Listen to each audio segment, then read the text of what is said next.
ജാഗ്രത സംപ്രേഷണ പരിപാടിയിൽ we the people of India എന്ന പരമ്പരയിൽ 30ാമത്തെ എപ്പിസോഡാണ്. ഇവിടെ നമ്മുടെ നാട്ടിലും അല്ലെങ്കിൽ നമ്മുടെ അതിർത്തി പ്രദേശങ്ങളിൽ അല്ലെങ്കിൽ അയൽ രാജ്യങ്ങളിൽ നടക്കുന്ന യുദ്ധവും സംഘർഷങ്ങളും എന്തുകൊണ്ട് അതെങ്ങനെയാണ് നമ്മളെ ബാധിക്കുക എന്നുള്ള ഒരു ചെറിയൊരു അന്വേഷണത്തിൻ്റെ ഭാഗമാണ് ഈ എപ്പിസോഡ് ഇവിടെ ശ്രമിക്കുക.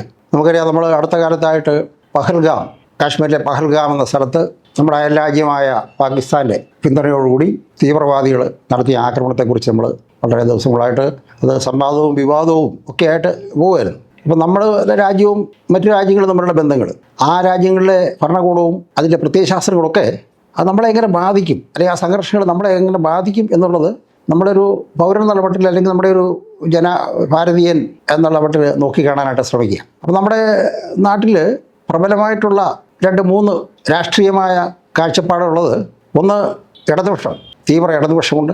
ജനാധിപത്യത്തിൻ്റെ ഒരു ആലങ്കാരികതയോടി വലത് അല്ലെങ്കിൽ കോൺഗ്രസ് മുന്നിട്ട് നയിക്കുന്ന ഒരു പക്ഷമുണ്ട്. മത അടിസ്ഥാനത്തിൽ ചിന്തിക്കുന്ന തീവ്രമായ ചിന്തകളുള്ള ഒരു വിഭാഗമുണ്ട്, മറ്റു മതങ്ങൾ. അപ്പോൾ നമ്മുടെ രാജ്യം ഒരു ഞാൻ പറഞ്ഞതുപോലെ ലോകത്തുള്ള എല്ലാ മതങ്ങളുടെയും വിശ്വാസങ്ങളുടെയും ആൾക്കാർ ഇവിടെ നമ്മുടെ നാട്ടിലുണ്ട്. എല്ലാ വിശ്വാസവും പിൻപറ്റുന്ന ജനങ്ങളുടെ ഒരു നാടാണ് ഭാരതം. ഭാഷാപരമായിട്ട് നോക്കിയാൽ എണ്ണമറ്റ ഭാഷകൾ, ഡയലക്റ്റുകൾ, അതുകൂടാതെ മറ്റ് രാജ്യങ്ങളിൽ ഉള്ള ഭാഷകൾ, ആ ഭാഷകൾ കൈകാര്യം ചെയ്യുന്ന ഒരു ദേശമാണ് ഭാരതം. നമ്മുടെ വിഭിന്നമായ സംസ്കാരം, നമ്മുടെ ഒരു വൈവിധ്യം, ഈ വൈവിധ്യം നമ്മൾ ജനാധിപത്യത്തിൻ്റെ വലിയ ഒരു ശക്തി സ്രോതസ്സാണ്. ഈ വൈവിധ്യങ്ങളെല്ലാം വെച്ചുകൊണ്ട് തന്നെ നമ്മൾ ഒന്നിച്ച് ജീവിക്കുന്നു. ഇത്രയോ കാലമായിട്ട് നമ്മൾ ദശാബ്ദങ്ങളോളം, സഹസ്രാബ്ദങ്ങളോളം നമ്മൾ ഒരു സംസ്കാരം പിന്നിപ്പറ്റി ജീവിക്കുകയാണ്. പ്രകൃതിയായിട്ടുള്ള ഒരു ബന്ധം, നദികളും പുഴകളും മലകളും താഴ്വരകളും വനങ്ങളും മരുഭൂമികളും ഒക്കെ നമ്മുടെ രാജ്യത്തുണ്ട്. ലോകത്ത് ഉള്ള എല്ലാ പ്രതിഭാസങ്ങളും നമ്മുടെ രാജ്യത്ത് നമുക്ക് കാണാനായിട്ട് സാധിക്കും. അപ്പം അങ്ങനെ ഒരു ജനതയെ ഒന്നാക്കി നിർത്തുക എന്ന് പറയുന്നത് ഒരു ദേശീയ ബോധം. ഭാരതം നമ്മൾ ഒരു പ്രത്യേക പ്രദേശത്ത്, അല്ലെങ്കിൽ സിന്ധു നദിയുടെ അല്ലെങ്കിൽ ഹിമാലയം മുതൽ സമുദ്രം വരെ, ഹിന്ദ് എന്ന് പറയുന്നത് ഹിമാലയം മുതൽ സമുദ്രം വരെ, സിന്ധു എന്ന് പറയുന്നത് സമുദ്രമാണ്. ഹിമാലയത്തിൽ തുടങ്ങി സമുദ്രത്തിൽ അവസാനിക്കുന്ന വലിയൊരു ഭൂപ്രദേശത്തിൽ ഇത്രയും വ്യത്യസ്തങ്ങളായിട്ടുള്ള ജാതി, മതം, വർണ്ണം, ഭാഷ ഇതൊക്കെ വെച്ചുകൊണ്ട് നമ്മൾ ഒന്നിച്ച് ജീവിക്കുന്നത്. അപ്പോൾ അങ്ങനെ ഒന്നിച്ച് ജീവിക്കാനായിട്ട് നമുക്ക് കഴിയുന്ന, നമ്മളെ കോർത്തിണക്കുന്ന ഒരു ഘടകം എന്ന് പറഞ്ഞാൽ എന്തെങ്കിലും ഒന്നും ഉണ്ടാകണം. അത് നമ്മുടെ ദേശീയതയാണ്. ദേശീയത എന്ന് പറയുമ്പോൾ നമ്മൾ മറ്റ് രാജ്യങ്ങളുടെ ദേശീയതയെ കുറച്ച് കാണുകയോ അല്ലെങ്കിൽ നമ്മളതിനേക്കാളും മെച്ചമാണെന്ന് അതിൻ്റെ ഒരു മേധാവിത്വം പുലർത്തുകയോ ചെയ്യുകയല്ല. മറ്റു രാജ്യങ്ങളിൽ ഉള്ള ജനങ്ങൾക്ക് നമ്മൾ നല്ല മാതൃകയാകണം. ജനഹിതമനുസരിച്ച്, ജനാധിപത്യ വ്യവസ്ഥ അനുസരിച്ച് ഭരണകൂടങ്ങൾ വരുന്നു. ഭരണകൂടങ്ങൾ കാലാകാലങ്ങളിൽ നടക്കുന്ന തെരഞ്ഞെടുപ്പുകളിലൂടെ മാറി വരുന്നു. ജനങ്ങളുടെ വികസനം, ജനക്ഷേമം ഒക്കെയുള്ള അങ്ങനെയുള്ള അടിസ്ഥാന മൂല്യങ്ങൾ, ധാർമ്മികത, ഇതൊക്കെ നമ്മൾ ഉയർത്തിപ്പിടിച്ചുകൊണ്ടുവരുന്ന നമ്മളൊരു സംസ്കാരമാണ് ഭാരതത്തിൻ്റെ സംസ്കാരം. അപ്പോൾ ഈ ഭാരത സംസ്കാരത്തിലേക്ക് അതിൻ്റെ അവകാശം, അതിന് കൂടുതൽ അവകാശികൾ വരികയാണ്. കമ്മ്യൂണിസ്റ്റ് പാർട്ടി നിങ്ങൾക്കറിയാം, ഏതാണ്ട് 100 വർഷത്തിനടുത്ത് ഇന്ത്യയിൽ പല ഭാഗത്തും ഒരു കമ്മ്യൂണിസ്റ്റ് ആശയം വ്യാപിച്ചു കഴിഞ്ഞാൽ നമ്മുടെ നാട്ടിലെ പ്രശ്നങ്ങൾക്ക് പരിഹാരമാകുമെന്ന് വിചാരിച്ച് ഒരു വിഭാഗമുണ്ട്. അതിൽ വിജയിക്കാനായിട്ട് അവർ കഴിഞ്ഞിട്ടില്ല. സ്വാതന്ത്ര്യ സമരത്തിന് വേണ്ടിയിട്ട് ഉണ്ടാക്കപ്പെട്ട ഒരു സംഘടന കോൺഗ്രസ് എന്ന പ്രസ്ഥാനം, അതിൻ്റെ സോഷ്യലിസവും മതേതരത്വവും ഒക്കെ ജനാധിപത്യവും ഒക്കെ ഇപ്പോൾ ഒരു ചോദ്യചിഹ്നമായിട്ട് മാറിയിരിക്കുകയാണ്. പലപ്പോഴും പല തെരഞ്ഞെടുപ്പുകളിലും ജാതി മത അടിസ്ഥാനങ്ങളിലും അല്ലെങ്കിൽ പ്രാദേശികതയുടെ പേരിലും ഭാഷയുടെ പേരിലും ഒക്കെ നമ്മൾ ഇലക്ഷനെ ആൾക്കാരെ നിർത്തുന്നു. അപ്പം അങ്ങനെ ഒരു വിഭാഗീയത വളരെ ശക്തമായിട്ട് നമ്മുടെ നാട്ടിലുണ്ടായിക്കൊണ്ടിരിക്കുകയാണ്. ഇപ്പോൾ നമുക്ക് വളരെ വിചിത്രമായ വൈരുദ്ധ്യങ്ങളുടെ ഒരു നാട്ടിലാണെന്ന്. നമ്മുടെ അയൽ രാജ്യമായ പാകിസ്ഥാനും തമ്മിലുള്ള പ്രശ്നം, ബംഗ്ലാദേശുമായിട്ടുള്ള പ്രശ്നം, മിഡിൽ ഈസ്റ്റ് മധ്യ ഏഷ്യയിൽ ഇസ്രായേലും ഇറാനുമായിട്ടുള്ള പ്രശ്നം, ഇസ്രായേലും അവിടെയുള്ള മറ്റ് തീവ്രവാദ സംഘടനയുമായിട്ടുള്ള സംഘർഷങ്ങൾ, ഇതൊക്കെ വലിയ കഷ്ടനഷ്ടങ്ങൾ, വലിയ നഷ്ടങ്ങളുണ്ടാക്കി നമ്മുടെ തന്നെ ജീവിതത്തെ, നമ്മുടെ ഭാരതീയ സാമ്പത്തിക സ്ഥിതിയെ തന്നെയൊക്കെ ബാധിക്കാവുന്ന രീതിയിൽ, നമ്മുടെ സുരക്ഷിതത്വത്തെ ബാധിക്കാവുന്ന രീതിയിലൊക്കെ വളർന്നുകൊണ്ടിരിക്കുകയാണ്. ഇവിടെ നമുക്ക് ചെയ്യാൻ പറ്റുന്നത് നമുക്കുള്ളിലെ സംഘർഷങ്ങൾ ലഘൂകരിക്കുക എന്ന് മാത്രമേ ഉള്ളൂ.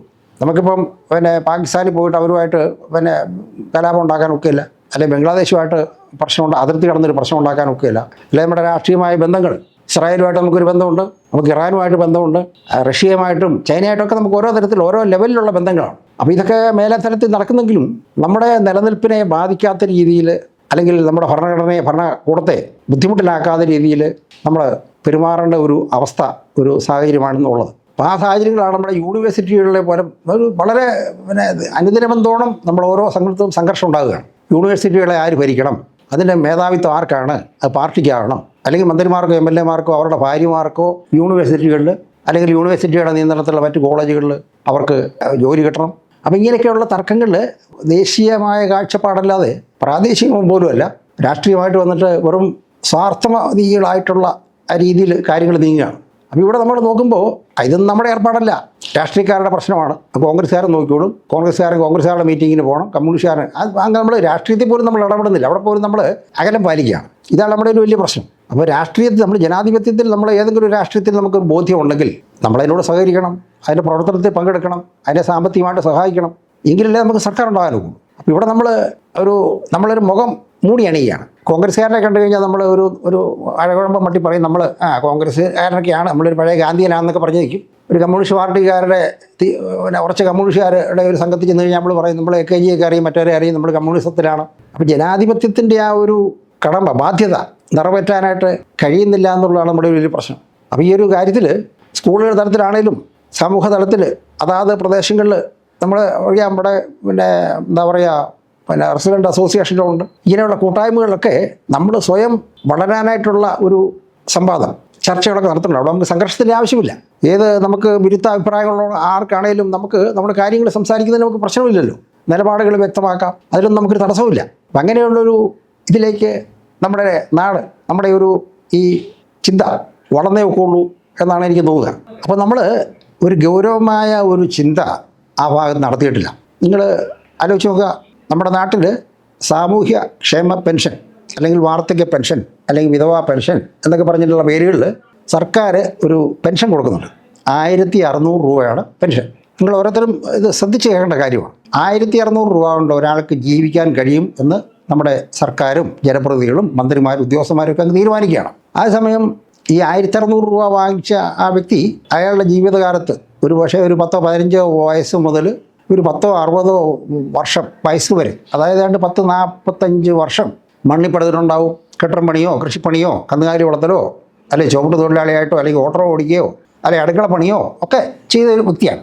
ആ വ്യക്തി 60 വയസ്സാകുമ്പോൾ 1600 രൂപ കൊണ്ട് ജീവിച്ചോണം എന്ന് നമ്മളങ്ങ് തീരുമാനിക്കുന്നു. അതേസമയം ഇങ്ങനെയുള്ള വ്യക്തികളുടെ കൂടെ സഹായത്തോടുകൂടി പഠിച്ച് ഒരു സിവിൽ സർവീസിൽ എത്തിയ ആൾ അല്ലെങ്കിൽ ഒരു സാങ്കേതിക രംഗത്ത് വളരെ പഠിച്ച ആൾ, അവർക്ക് 1.5 ലക്ഷം രൂപ പെൻഷൻ വേണം. നിങ്ങൾ ആലോചിക്കും, ഇത് 1600 1.5 ലക്ഷവും അല്ലെങ്കിൽ 2 ലക്ഷവും തമ്മിലുള്ള ആ ഒരു അന്തരായം 100 മടങ്ങ് കൂടുതൽ അല്ലേ? ഒരു 1600 രൂപയും 1.5 ലക്ഷവും. അപ്പോൾ 100 മടങ്ങ് വ്യത്യാസം ഈ 78 വർഷത്തിന് ശേഷവും നമ്മുടെ രാജ്യത്ത് ഒരു സാമ്പത്തിക അന്തരം നിലനിൽക്കുകയാണ്. ഇതിനെ മറികടക്കാനായിട്ട് നമുക്ക് കാര്യമായിട്ടൊന്നും ചെയ്യുന്നില്ല. നമ്മുടെ ചില നുറുങ്ങ് പരിപാടികൾ പല പേരുകൾ എടുക്കുന്നു, ഇങ്ങനെ പോവുകയാണ്. അപ്പോൾ ഇങ്ങനെ അശാസ്ത്രീയമായിട്ട് അക്കൗണ്ടൻസ്, അതായത് ഓരോ വ്യക്തികളും അവരുടെ ജീവിതകാലത്തെ അധ്വാനത്തിലൂടെ അവർക്കുണ്ടായ വരുമാനം, ആ വരുമാനത്തിൽ അവരെങ്ങനെ ജീവിക്കുന്നു, അപ്പോൾ ഇതിനെക്കുറിച്ചൊരു കണക്കുണ്ടാകണം.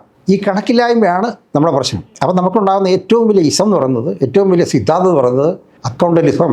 ഒരുപക്ഷേ ഇത് വായിക്കുന്ന വിദഗ്ധന്മാർ, സാമ്പത്തിക വിദഗ്ധന്മാരും ഒക്കെ ഒരു ചിരിക്കും, ഇയാളൊരു പുതിയ സിദ്ധാന്തമായിട്ട് വന്നിരിക്കുന്നു. അപ്പോൾ അവരോടൊക്കെ എനിക്ക് പറയാനുള്ളത്, നിങ്ങൾ സ്വയം ചോദിച്ചു നോക്കുക.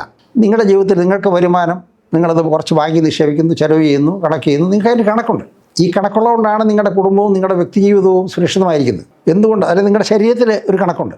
ഈ കണക്ക് സൂക്ഷിക്കുന്നത് കൊണ്ടാണ്, അല്ലെങ്കിൽ അത് കൃത്യത നിലനിർത്തുന്നതുകൊണ്ടാണ് നിങ്ങൾ ആരോഗ്യത്തോടെ ഇരിക്കുന്നത്. അപ്പം ഒരേ ഒരു ജീവിതം മാത്രമുള്ള ഈ ഭൂമിയിൽ നമ്മളോടൊപ്പം ജനിച്ച മറ്റു മനുഷ്യർക്കും അവർക്കൊരു ജീവിതം വേണ്ടേ? അവർക്ക് ജീവിക്കാനായിട്ടുള്ള വരുമാനം, സുരക്ഷിതത്വം ഉറപ്പാക്കാനായിട്ട് അധികാരവും ശക്തിയും കഴിവുള്ള അറിവുള്ള ആൾക്കാർക്കൊരു ചുമതലയില്ലേ? ഈ ഒരു കർത്തവ്യം നിർവഹിക്കപ്പെടാതെ പോകുന്നത് കൊണ്ടാണ് നമ്മുടെ നാട്ടിൽ തൊഴിലില്ലായ്മയും അർത്ഥപ്പട്ടിണിയും അല്ലെങ്കിൽ അർത്ഥപ്പട്ടിണിക്കാരെ സംരക്ഷിക്കാൻ വേണ്ടിയിട്ട് സൗജന്യങ്ങളും, ആ സൗജന്യങ്ങൾക്ക് ഇടയിലൂടെ ചില മാർജിൻ പരിപാടി അടിച്ചു മാറ്റലും ഒക്കെ നടക്കുക. ഇത് വളരെ അടിസ്ഥാനപരമായ വിഷയമാണ്. ഇതേക്കുറിച്ച് നമ്മൾ കൂടുതലായിട്ട് സംസാരിക്കേണ്ടതായിട്ടുണ്ട്. അടുത്ത എപ്പിസോഡിൽ ഇതിനെക്കുറിച്ച് കൂടുതലായിട്ട് സംസാരിക്കുന്നതാണ്. എല്ലാവർക്കും നന്ദി, നമസ്കാരം.